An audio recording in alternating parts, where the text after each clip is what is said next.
So, samahan niyo ako pumutrip sa King of Street Food. Tara! So, ayun guys, nagbook na pala kami ng rider dito ng aking friendly na si Francine.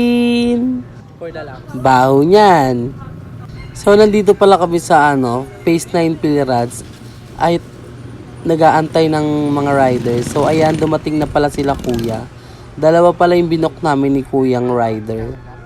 Sige, apa. Pa-shower mo yan, di pa naligo. Hoy, naligo na ako. Nadiligan na nga eh. Na-shower na eh. Kaya medyo na kami. Kuya, wait lang. Pahawak ako. Ang taas ng motor mo, kuya. Parang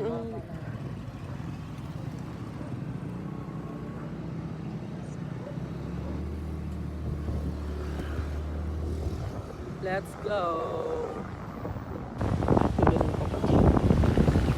So ayun guys, tinatahak na pala namin ang Langit Road papunta sa papuntang King of Street Foods sa Kiko Camarin branch.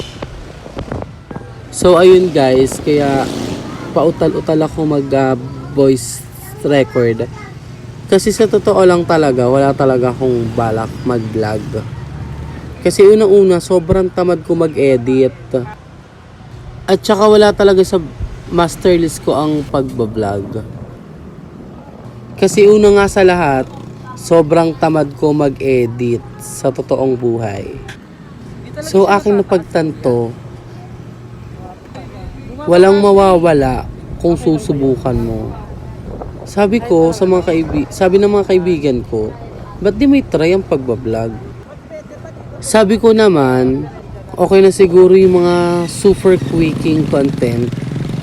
Pero ang totoo guys, one of the reason kung bakit pinasok ko na tong pagbablog, the reason is si mama. Alam nyo kung bakit? Mag-short story lang ako Ayaw mo ba? Tangina ka. Charis lang. Pero one of the reason talaga kung ba't pinasok ko ang pagbablog dahil kay mama. Kasi one day nanonood si mama ng vlog ng magtatay. Tapos sabi niya, tapos bigla siya nagmura. Tapos sabi ni mama, bakla tara dito. May papanood ako sa'yo.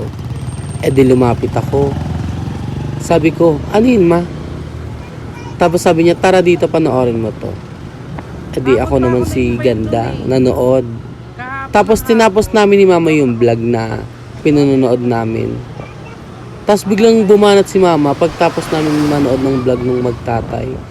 Buti pa tong magtatay na to. Panoorin mo yung anak niya. Tignan mo. Kabablog nila. Nakabili na sila ng tag-isang kondo.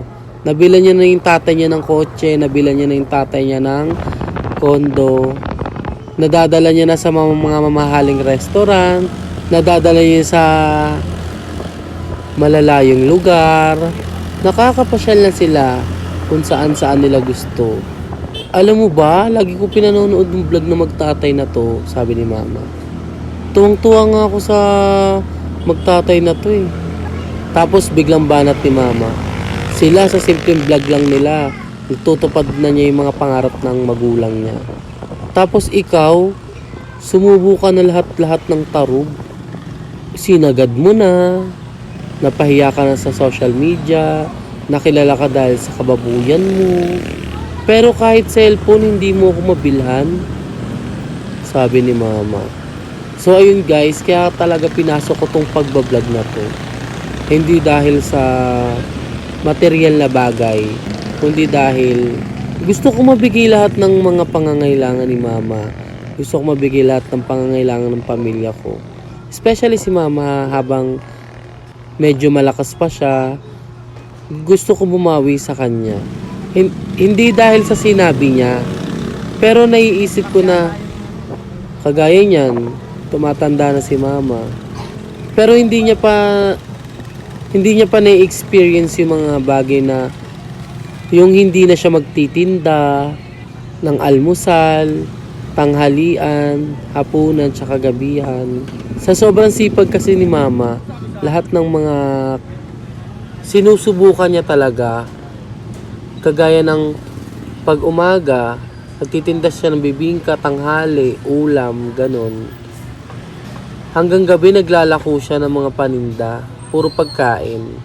So ayun guys, sa sobrang kadaldalan ko, hindi ko na malayan. Nandito na pala ako sa King of Street Food. Kiko Camarin Branch. Kasi guys, one of the reason kung bakit ko talaga dinayo tong the King of Street Food dahil kay Kafood Trip. Syempre especially kay Bossing Malupiton. So yun guys, nung pumunta kami talaga sobrang haba ng pila. Pero ang bilis lang ng process. At ay nasa counter na ako para umorder.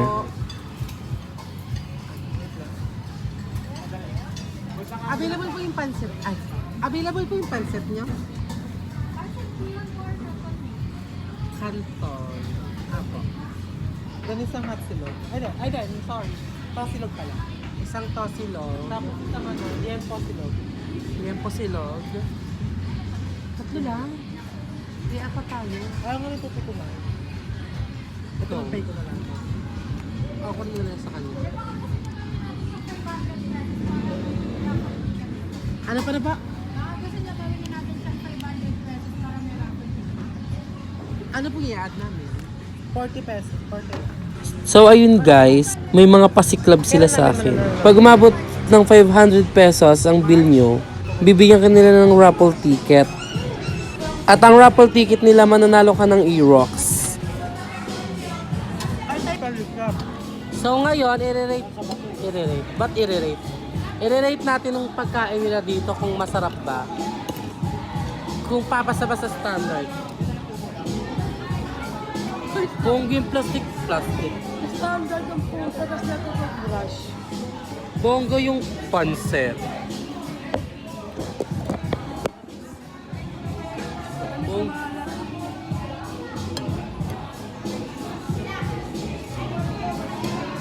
Uy, ang sarap. Tamis? Tanga, parang instant pancit canton lang. Ganun lasa, Mal. Tikman mo, Mal. Parang instant pancit canton.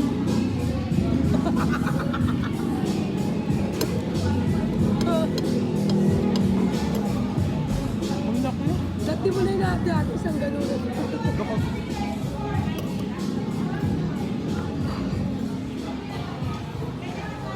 Ang sarap nyo.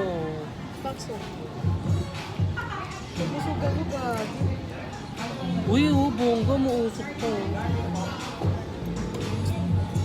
Award yung established. Sa mga hindi nagtatanong, sa mga hindi nakakaalam pala, sobrang paborito ko talaga ang pancit canton kaysa sa pancit bihon.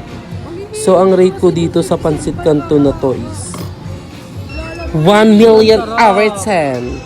That because sobrang sarap niya talaga guys. Sabihin nyo ng OA ako pero napakasarap talaga. 101.1 million %. Pag natikman mo to, mapapasabi ka ng ang tayap! Ang tayap! At saka guys, hindi siya pang one person, pang talaga, sharing talaga siya, pang 3 to 4 person yung serving niya kasi sobrang dami. Eh ako kasi sobrang paborito ko talaga yung canton. Ito talaga yung dinayo ko dito. Tapos na tiyempohan pang sobrang sarap. Like what the fuck. So ayun guys, nakita namin si Bossing Malupiton. Hindi na lang talaga ako nahihiya ako. Ayun show naglalakat. Like what the fuck.